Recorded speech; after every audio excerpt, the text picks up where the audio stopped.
E aí, pessoal que é Gaigai, e hoje nós vamos falar sobre Shadow Dark.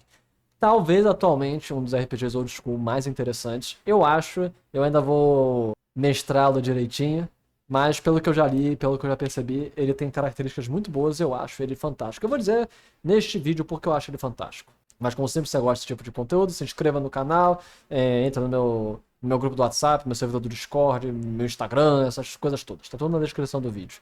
Siga minha produtora de jogos, por aí vai. Mas então, Shadow Dark é um RPG old school, eu tenho um vídeo que fala sobre o que é um RPG old school. Ele é um RPG old school principalmente, tem a questão estética, mas ele é principalmente pela hereditariedade e intencionalidade. Ele é um jogo que tem mecânicas altamente letais, tem mecânicas simplificadas e não tão generalistas, ele se baseia nas mecânicas de D&D antigo e por aí vai. Então, isso torna ele um OSR mais próximo dos originais. Mas o que eu acho mais legal do Shadow Dark, eu vou exemplificar aqui os pontos que eu acho mais interessantes, é que ele inova em alguns aspectos e principalmente tem uma coisa que eu gosto muito desses jogos é quando ele vem como um jogo completo. Muitos OSR fazem isso, mas eu acho que esse se exalta em certos detalhes porque ele já vem com todas as tabelas de produção aleatória bem diretas e que você já pode ir fazendo a aventura conforme for necessário. Aqui tem o resumo das regras. Uma coisa que eu gosto muito também, é muito simples e muito direto os níveis de dificuldade dos atributos. Porque às vezes os OSRs ficam meio confusos na maneira como fazem isso. Morkborg faz isso muito bem, assim como o Shadow Dark. Mas eu acho que o Shadow Dark faz ainda melhor que Morkborg. Porque ele coloca de forma bastante direta. Você tem nível fácil, normal, difícil e extremo. E todos os testes vão variar a partir disso. Não só todos os testes vão variar a partir disso, como os bônus de forma geral vão até um máximo de +4. Então é bem simples, bem direto na sua forma de se fazer. Vamos seguir descendo e vendo os detalhes de Shadow Dark. Nós temos os atributos clássicos: força, destreza, constituição, inteligência, sabedoria e carisma. Muito bom. As imagens são sempre muito interessantes. Dessa pegada old school. Aqui estão as características de um personagem, você vai fazer a ficha. E uma coisa muito boa é a maneira como lidam com classe em Shadow Dark. Primeiro você vai começar com o personagem de nível 0 ou de primeiro nível. Primeiro nível são personagens que resistiram a algum nível de aventura. Existe toda o preâmbulo, a premissa da existência do Shadow Dark. Que as pessoas elas se aventuram pelo Shadow Dark, seria tipo a Umbra Oscura, a Sombra Escura, a Umbra Oscura. Que é como se fosse esse local de contato entre o sobrenatural, a aventura estranha e cruel e a realidade. E os personagens são essas pessoas que são motivadas a confrontar a Umbra Escura. E o interessante disso tudo é que tem que ter uma motivação que leve os personagens a estarem fazendo isso. Tem alguma motivação que leva a eles saírem do conforto. Pode ser dívidas, pode ser medo, pode ser a única forma de sobrevivência, pode ser ambição, enfim, alguma coisa os motiva a confrontar esta Umbra Escura. A começar, nós temos as características que vão conferir um bônus, um valor de -4 a +4. Uma coisa muito curiosa é que eles mudaram pequenos detalhes. Uma das coisas que eles mudaram é que não é mais a sabedoria, que é a força de vontade, mas sim o carisma. E isso valoriza a carisma, que normalmente era um atributo desconsiderado. Com isso, meio que todos os atributos são importantes. Inteligência continua meio fraco, mas é um atributo importante, especialmente para magos, e sempre vai existir atributos mais importantes para uma classe do que outras. Aí você tem a ancestralidade, que são suas raças, não mais tem se utilizado muito o termo raça. Eu não vejo problema, especialmente porque nós estamos lidando com literalmente raças não humanas, são espécies não humanas. Então, o meio-orc, o goblin, o anão, o elfo, quando você fala do termo raça para humano é meio estranho, mas quando são literalmente seres diferentes, eu não vejo tanto problema. Mas usa-se hoje em dia mais o termo ancestralidade. E todas as ancestralidades têm um bônus específico. E aí nós chegamos na classe que eu acho muito interessante, que é os talentos. Basicamente as classes, elas têm uma lista de talentos que você rola aleatoriamente para ver o que é que você consegue. Pode haver, o mestre pode deixar que selecione, mas parte da premissa é que você rola aleatoriamente. Então, cada classe acaba sendo meio que única, porque você não planeja exatamente para onde vai a sua classe.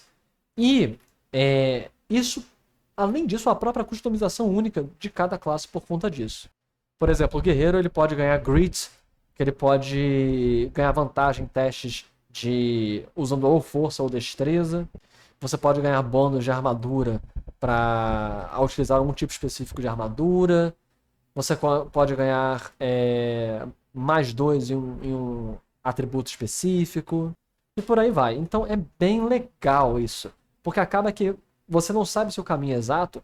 Não tem como fazer o min-max, querer fazer o bicho combeiro.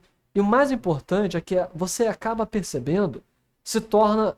Essas coisas aleatórias em RPG antigo geram uma situação muito curiosa, onde você acaba adentrando no personagem ao perceber aleatoriamente a sua construção, porque a vida às vezes é aleatória. Então tem esse aspecto muito único.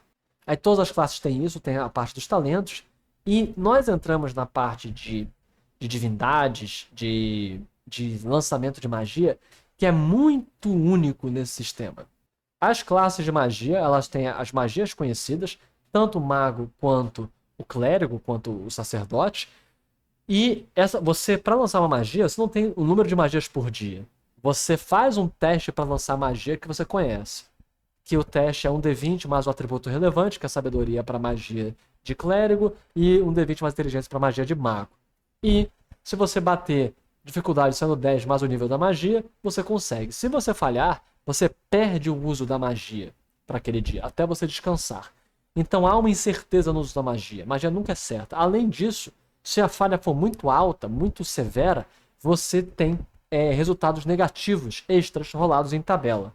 Então, é uma maneira muito mais simples e até mais interessante e mais prática de se pensar a magia em jogos old school e jogos que tentam resgatar essa sensação, essa previsão, essa maneira, essa intenção de jogo antiga para simular jogos como e séries como Conan e semelhantes. Outra coisa muito interessante é que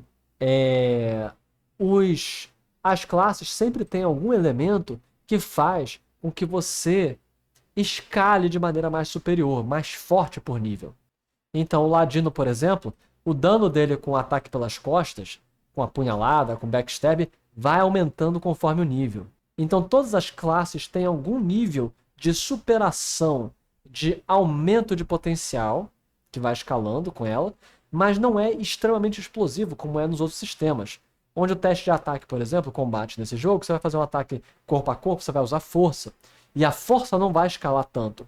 O nível máximo de rolagem não vai chegar a mais 15, mais 20. Vai ser mais 5, mais 6, se você for um cara extremamente poderoso. E a vida não vai ser tão explosiva. Então, os seus personagens são muito mais pés no chão, que é parte do espírito também old school, onde as aventuras e os personagens e as criaturas são mais ao estilo de capa e espada. Ou espada e feitiçaria. Aí você tem os backgrounds aleatórios. Outra coisa legal é a tendência. São só 3 tendências, como em D&D antigo. O D&D original era apenas caótico, leal ou neutro. Mas é muito claramente descrito o que cada um é. O caótico são personagens que adotam uma mentalidade de sobrevivência do mais apto, do mais forte. O leal é o melhor, o bem maior, o bem para todos. E o neutro é a natureza deve seguir seu próprio caminho, equilíbrio. Então nós temos aqui direcionamentos bem práticos bem práticos e bem emblemáticos de como você pode interpretar seu personagem. Além disso, o que eu gostei muito dessa específica descrição das tendências é que não existe o mal e o bom, porque aí você tem um personagem maligno, ele vai querer destruir o grupo. O personagem caótico é a sobrevivência do mais apto. Ele ainda é alguém que você pode confiar, alguém que vai te ajudar como grupo. Ele não vai querer destruir o grupo, mas ele acredita que as pessoas têm que sobreviver por elas mesmas, têm que ter sua própria força e por aí vai. Então, não há um confronto direto. E o leal e o caótico não necessariamente estão em confronto. O leal, ele acredita que deve fazer o melhor para todos. Então, ele vai ainda agir dessa forma, mas não necessariamente vai estar em confronto direto com o caótico. Tem lista de divindade, todos devem escolher uma divindade, o que é também interessante e facilita para a interpretação. Tem a questão dos títulos, que é uma herança do D&D antigo, que a depender do seu nível você ganha um título diferente para a sua classe. Outra característica importante é que você tem uns tokens de sorte, uns pontos de sorte que você pode ir gastando. Fora isso, uma coisa que eu achei muito legal são as armaduras. Porque você pode usar uma armadura pesada, mas ela não dá bônus de destreza. Você pode usar malha, que tem 13 mais destreza. E você tem couro. E tudo depende em dar desvantagem em outras características suas e também pesar, tomar níveis de carga que você pode ter na sua ficha.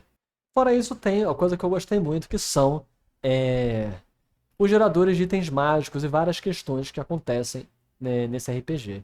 Testes de tesouro, tabela de encontros que são muito legais, e muitas outras questões. É um RPG bem completo, bem direto, que você pode utilizar. A característica que eu mais gostei são os talentos das classes, que tornam elas muito únicas, e o sistema de magias, que eu acho muito fundamentante. A maneira como a magia acontece e a maneira como os atributos, como as classes têm seus talentos, são muito legais. E o teste simplificado, generalizado para todo tipo de coisa, do combate a qualquer tipo de teste que você possa fazer, é muito legal. E você, o que você achou de Shadow Dark? Me contem. Eu penso em mestrar, talvez até faça lives aqui mostrando a mestragem. Mas enfim, aqui foi Gai Gaia. Até a próxima, pessoal. Falou.